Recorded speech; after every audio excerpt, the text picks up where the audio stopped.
Hello friends, चलिए कल के मार्केट के मूवमेंट के बारे में देख लेते हैं। कल क्या पॉसिबल मूवमेंट हो सकता है। कल का जो मैंने एनालिसिस किया था तो उसमें से तो मार्केट उसके हिसाब से मूवमेंट तो नहीं दिया। मैंने बोला था कि 4-5 पॉसिबल कंडीशन बताए थे, लेकिन हुआ ये कि मैंने नीचे से बताया था और ये मार्केट स्लाइटली गैप अप खुला और फिर से आके इसी एरिया में रेंज बाउंड करके ख़त्म कर दिया। चलिए फिर कल का देख लेते हैं, कल क्या पॉसिबल मूवमेंट हो सकता है। तो अगर मान लीजिए नाइट में कोई न्यूज़ आता है, क्योंकि ये स्ट्रक्चर इस टाइप का दिख रहा है ना कि ये गैप बहुत ज़्यादा है यहाँ पे। अगर ट्रम्प कुछ भी बोलता है, कुछ पॉजिटिव टाइप का कुछ भी न्यूज़ आता है, स्ट्रक्चर बना हुआ है उस टाइप का ऑलरेडी, तो ये डायरेक्टली ना मार्केट आपका 200 पॉइंट गैप अप ही खुलेगा, सीधे ऊपर चला जाएगा और ऊपर जाके फिर ये रेंज बाउंड कर देंगे। क्योंकि क्रूड में थोड़ा सा मुझे दिखा कि वहाँ थोड़ा सा फॉल दिख रहा है। अब कितना फॉल होता है, अगर 3-4% फॉल होगा तभी उतना ऊपर खुलेगा, नहीं तो नॉर्मली खुलेगा, नॉर्मल गैप अप खुलेगा, उससे ज़्यादा नहीं खुलेगा। तो इसमें अलग अलग टाइप के पॉसिबल मूवमेंट हो सकते हैं।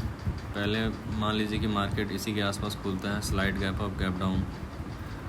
अब अपने को देखना ये है इसमें कि अगर मार्केट आपका इसी रेंज में कहीं खुलता है और इसके तरफ मूव करता है,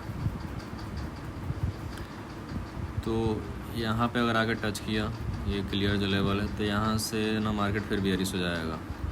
तो इसका मतलब ये है कि टच करते नीचे नहीं गिरेगा, टच करेगा फिर ये बाउंस बैक आएगा, फिर वहाँ से नीचे आ जाएगा मार्केट। अब कहाँ तक आ सकता है, तो आपका टारगेट ये है 24,220, फिर एक अपना लास्ट टारगेट ये रहेगा 24,180-90 के आसपास।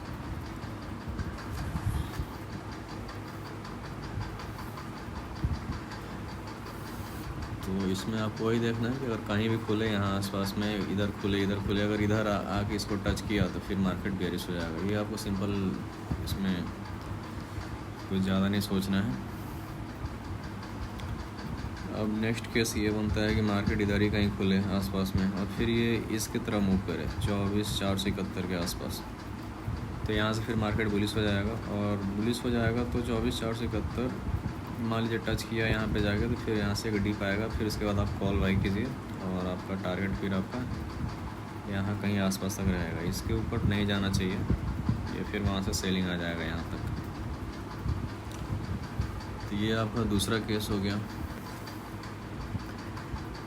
कल जैसे फ्राइडे अगर मार्केट को रेंज बाउंड कराना होगा तो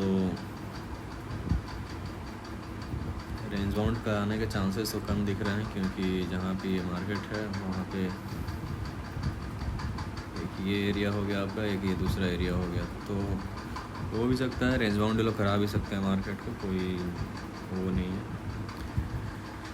अगर इसी रेंज में फंसा रह गया मार्केट कल इसी रेंज में, तो रेंज बाउंड होना लगभग तय है। अब रेंज बाउंड कैसे करेंगे, तो मान लीजिए ये यहाँ दिखता है, ये आपका मान लीजिए यहाँ आया, तो फिर वहाँ से सेल कीजिए तो यहाँ तक आएगा, फिर यहाँ से बाई कीजिए फिर यहाँ, तो ऐसे आपका इसी में जब ऊपर दिखे तो नीचे के लिए जाइए, नीचे दिखे तो ऊपर के लिए जाइए। तो इसमें आप यही कर सकते हैं, ज़्यादा ज़्यादा यही होगा। और रेंज बाउंड कैसे पता चलेगा, तो आपका ये जो ऊपर का लेवल है और ये नीचे का लेवल है, दोनों फर्स्ट आवर में ब्रेक नहीं होना चाहिए। फर्स्ट आवर में ब्रेक नहीं होगा तो मान लीजिए कि मार्केट रेंज बाउंड है, क्योंकि मेन मूवमेंट तो आपका मॉर्निंग में ही आता है। अगर उसके अंदर भी दोनों रेंज को ब्रेक नहीं किया तो फिर आपका मार्केट रेंज बाउंड हो जाएगा। तो उसमें आप डायरेक्टली, अब मार्केट आपका इधर दिखता है तो यहाँ से फिर पुट बाई कीजिए, अगर यहाँ आता तो यहाँ कॉल बाई कीजिए। तो ऐसे आप इसमें जिग जैग करके आप अपना पोजीशन बनाते रहिए।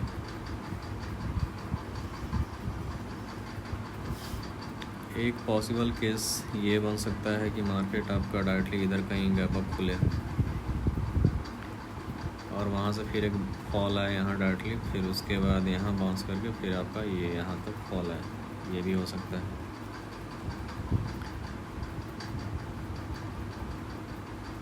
तो बुलिश केस तो मैंने बता दिया, रेंज बाउंड केस भी मैंने बता दिया और बियरिश केस का भी मैंने बता दिया।